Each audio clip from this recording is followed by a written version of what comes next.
So, Frank, how do you follow up 70 points? What are you going to do next?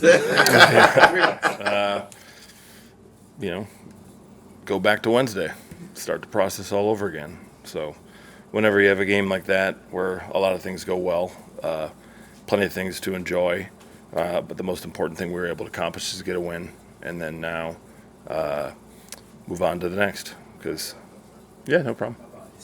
When Mike was talking about the feed after the game, he said that his mind kind of goes back to April 17th, which was the first day of the offseason workout program. He said his mind goes back to the first day of phase two when you got to go on the field. I was curious, like, what kind of was the overarching message from Mike? I know that he said that he played a bunch of the pre-snap penalties to show, like, hey, we got to get this cleaned up. But what do you kind of remember being the message? Because he said, hey, like, we have the guys to do something really special on offense. Yeah, essentially, that was it. I mean, the greatest opponent you face every day is yourself. And how do you maximize not having to fight that opponent? You're playing with that opponent. So I think everything just goes to how do we want our tape to look? How do we want our play to look? And it starts with, the basics. I always laugh when you talk about like John Wooden back in the day. Put your socks on first, and you work the process all the way to before you go to your performance. So it's the same thing with football. When you start off your off season, where can you get better at, and you identify those areas that are under your control to improve at. And I think that is the key emphasis to our program, is that we're a process-driven organization, a process-driven program. So to improve, it's not looking at the result, it's looking at how the process to get there. And it's a constant thing, and it starts every year. When you start in April, you start your process over. How do you teach it? What do you enforce? How do you communicate it? How do you get guys to understand the intent? And then the challenge then, as you go through off-season, training camp, preseason, regular season playoffs, staying true to what you believe and what you're emphasizing with the group. And I think that's what he meant with it, going back to the beginning, because it's Wednesday. Process begins for the week, right? Yesterday. Right. What did Julian Hill do well, and did he do it well enough to earn more playing time? Yeah, he came in and executed. We needed him to do some things. Obviously, in the tight end room when, one's in, one's out, guys get an opportunity to step up. And Julian's been very deliberate in this whole process and the way he's approached since he's arrived here. He really has great intent for blocking, and shows good route speed, route intent, like just everything we're looking at. Ultimately, though, first game when you play that level, there's plenty of things that he knows he needs to work at, and collectively we're excited for him to grow into this week with what he's going to work on. So. Yeah, I mean, overall, a lot of the things that we asked him to do, he did well with blocking and being at the right place, right time, just like we asked all the other guys to do. So very pleased with what he did so far. Ward Zach through 3 games, and also some incredible run blocking. What has impressed you most about the offensive line? Their approach. I would imagine that, again, that goes all the way back to April. So many things that we are doing well so far are things that we've really started from the ground up and being our points of emphasis with the group. So I think the biggest thing with them is you're seeing all the hard work, all the hours, all the extra work they've done with, Butch and Lem, like you're seeing it pay off. But yet now it's the consistency to keep doing it again and doing it again and doing it again until, you get the opportunity to keep playing for as long as you can. So I would think that they feel the same way. Their approach to everything they're doing, very detailed, very process oriented. What can you say about Austin Jackson, his starts this season? I mean, it's like everything. When we talked about him, through the early parts of the season, it was just opportunities to develop the consistency. Because with Austin, it's been great to watch him grow, and the only way you can grow and develop is through playing. And again, a guy who's very deliberate in his process and has really worked as hard as anyone, right, to get himself, one, back on the field, and two, keep refining what he's done. So, overall, I mean, you can't really, with a lot of the guys, you can't really sit there and go like, hey, it's this one thing, because it's not the one thing that will separate the growth. It's the approach and the way they go about it, and his has been awesome so far. So we're excited for it to continue this week. Frank, Like I I'm was guessing talking- revenge isn't a main motivating factor for anybody this week, but for the players, does it have a healthy place in preparation for this game? Get revenge for those 2 losses last year at Buffalo? No, it's revenge it's a fleeting motivation that disappears early into a game.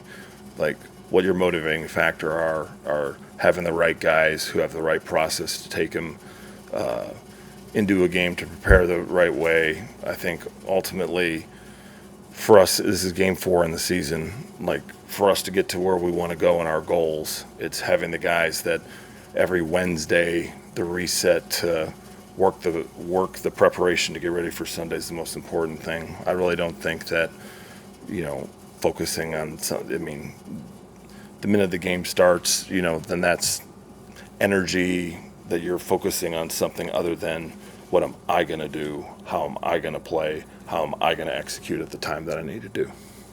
I was talking with one of the network analysts yesterday, and he talked at length about the role of motion and shifts in your offense and how it's helping you get where you want to go, especially in terms of getting the receivers open.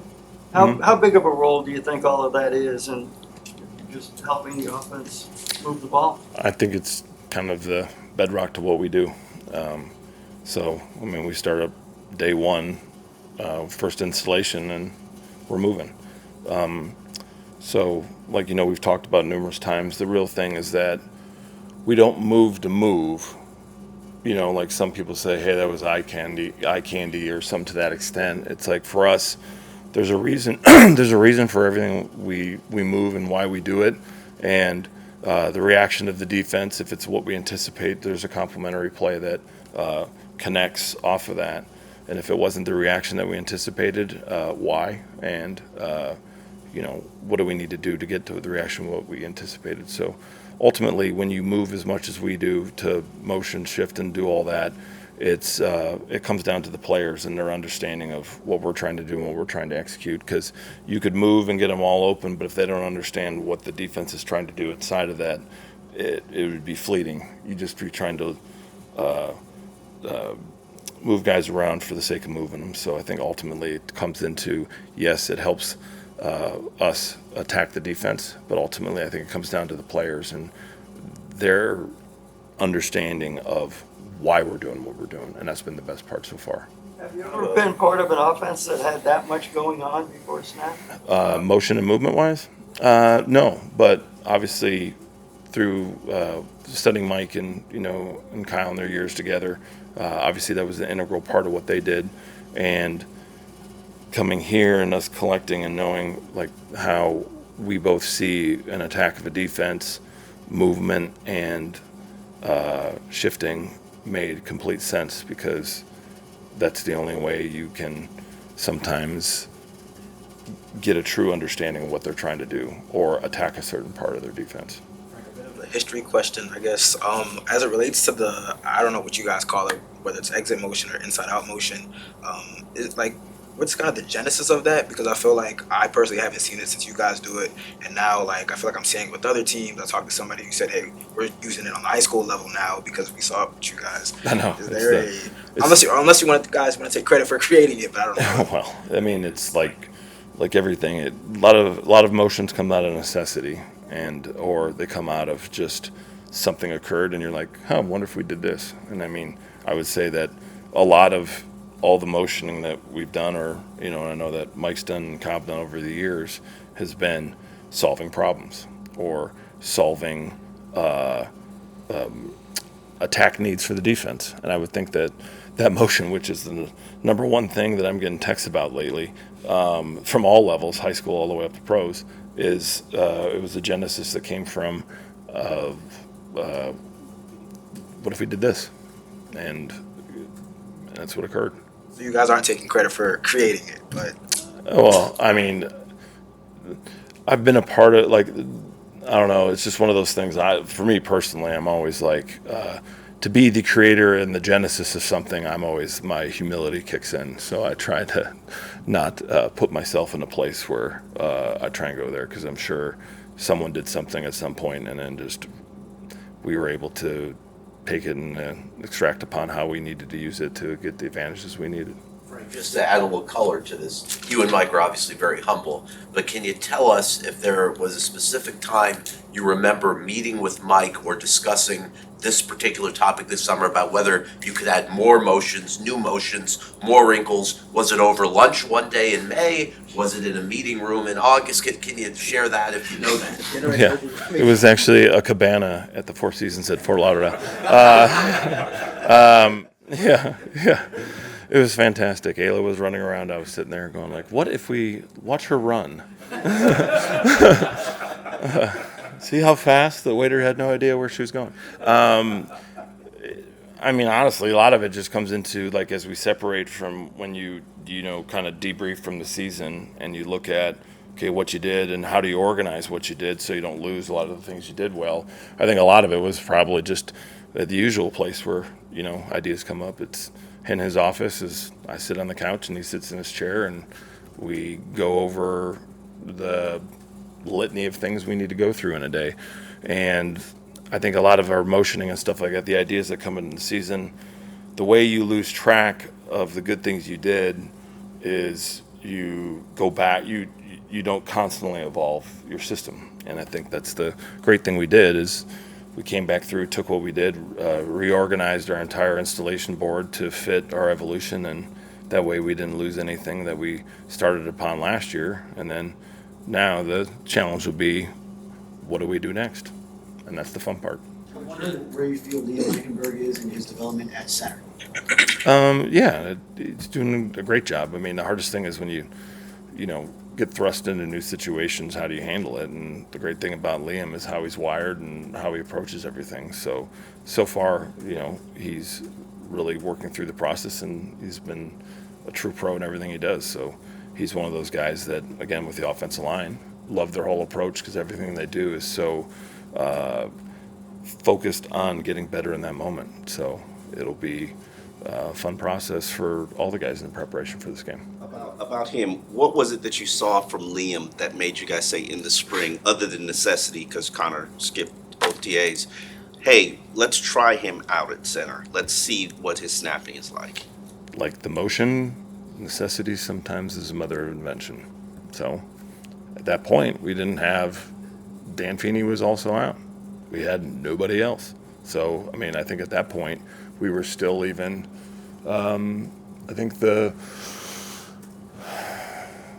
we only had one center on the roster. So, I mean, the great thing was it was kind of like, all right, you couple guys get into it. And then he was the one that it made a lot of sense too quickly, because it's, as you move from outside in, the world changes. Same thing from a wide receiver, you move into tight end, the world changes as you bring people closer in. So it made sense to him. He's a natural communicator. He's very process driven, and that's where kind of the mother of it started, and then he just grew from there. Coach, in a league where sub packages and matchups are all the rage, the Buffalo defense stays in nickel almost exclusively. How are they able to do that? Through a very detailed understanding of their system. They're excellent at communication. They're excellent at working with each other. Very good football players who play very, very well together as a unit. So I think when you have 11 guys on the field who communicate and can execute and know their system so well, it really doesn't matter what personnel group they're in, because you can execute together when you can communicate and play off each other so well.